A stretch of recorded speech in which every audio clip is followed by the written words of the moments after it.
The Tirupattur District Court in Tamil Nadu has convicted 22 and acquitted 58 in cases linked to the 2015 Ambur violence.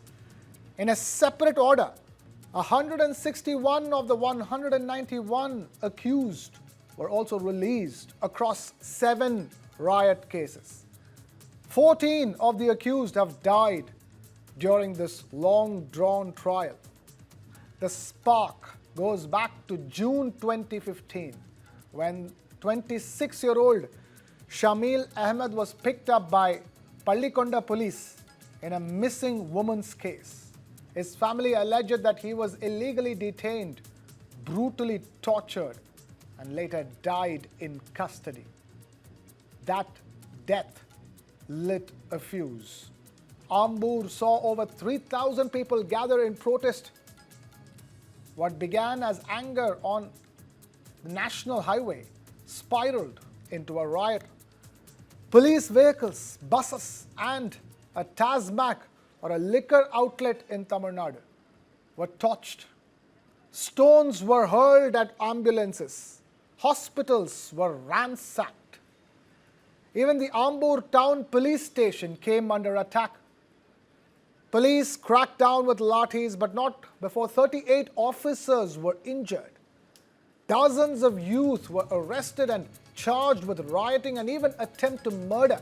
Now, years later, courts have acquitted a majority of those accused, pointing to a lack of evidence. But here is a deeper question. Was Ambur an isolated episode, or is it a symptom of a larger malaise in Tamil Nadu's policing and custodial deaths? Because Ambur is not a one-off. From Shamil Ahmed in 2015 to Ajit Kumar's recent custodial death, Tamil Nadu has seen a disturbing pattern. A Lok Niti CDS report points that 9 in 10 policemen in Tamil Nadu back custodial torture. Activists say that offending officers almost always walk free, shielded by the system in the name of police morale. And when action is taken, it's usually symbolic, a brief suspension or a transfer. At the heart of it lies a troubling mindset: custodial torture as a shortcut to extract information. Which brings us back to the bigger question: are custodial deaths Tamil Nadu's open wound? And is society at large paying the price, sometimes in the form of riots, like how Ambur showed us? We have our correspondent Toya Jakshi joining us live from Chennai with the latest. We also have Satish Kumar, advocate at the Madras High Court, with us. Thank you for being there, Satish Kumar. Let me quickly get the latest lowdown from Toya, and then I'll come to you. Toya, talk to us. 22 have been convicted, but 58 have been acquitted.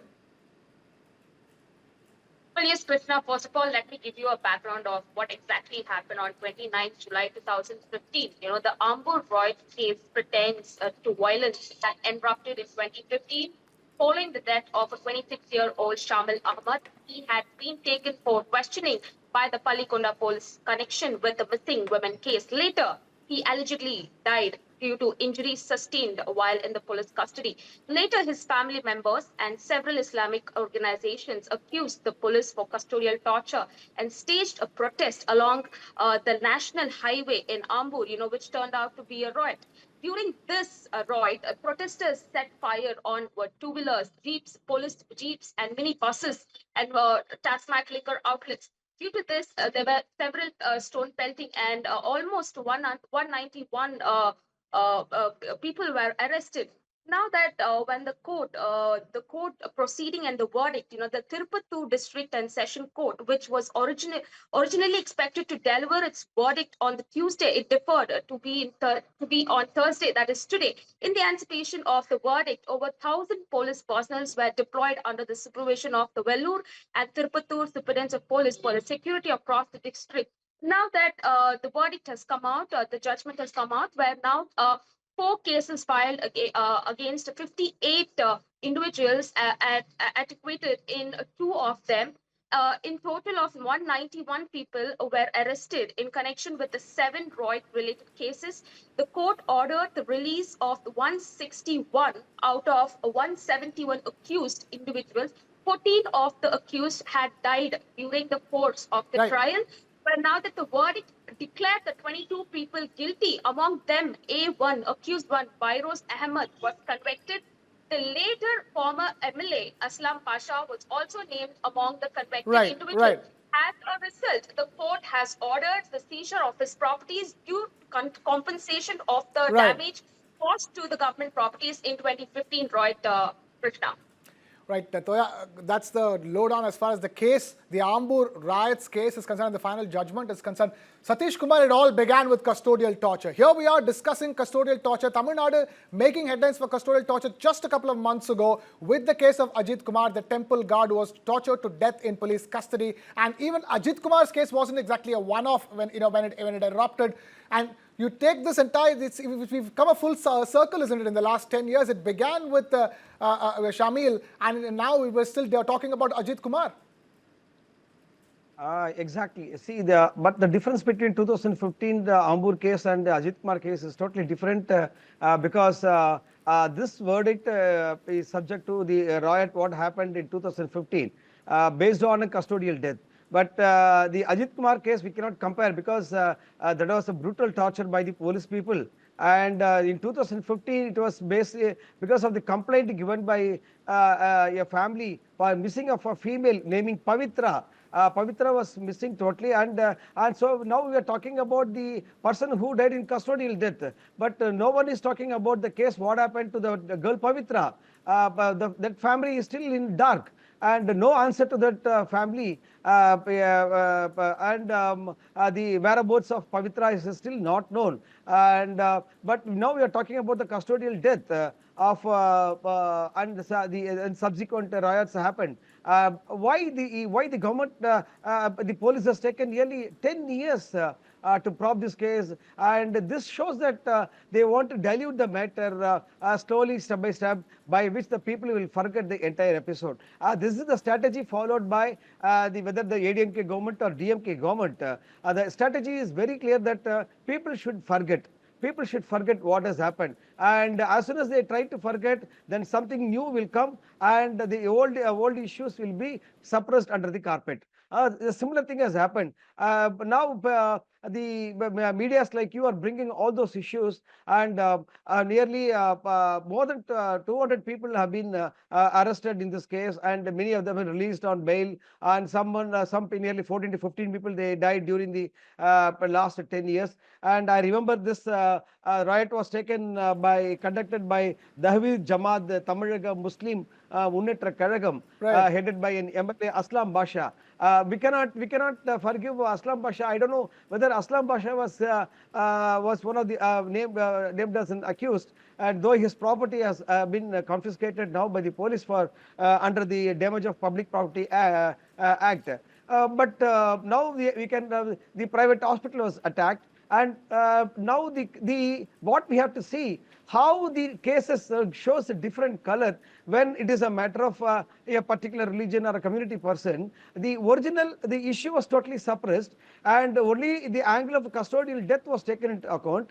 When the case of Ajit Kumar, neither the community nor the religious people have taken this issue as if it is their personal issue. But in this case, this was taken totally in a different angle, and this custodial death was taken by the public by damaging the public properties and creating a lot of rukus in the nothing of justifies the damaging public property whatsoever. I mean, there's no two ways about it.